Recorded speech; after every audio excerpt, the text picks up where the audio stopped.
Hi everyone, this is Hormone from Garden Plant Lover. I'm going to introduce Upstate Oxheart tomato today. I have only one tomato ripe at this moment, so I don't have anything else with me. This is a very big tomato. I think it's around a pound or over a pound. I grow it for the first time and I haven't tried it yet, so I'm going to see how it tastes like right now. Let's cut inside.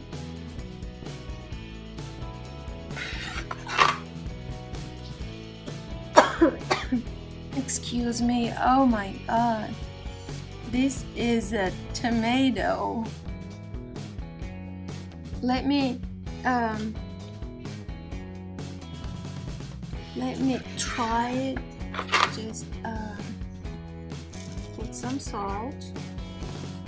It would make a great sandwich. Oh my god, my mouth is watering.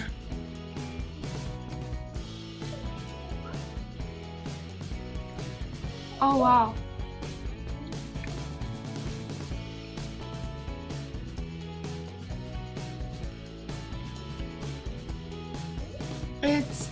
It tastes even better than my vermosa.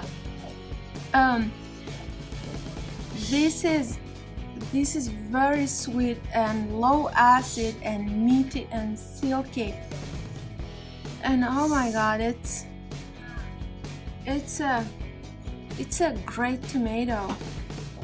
Oh wow.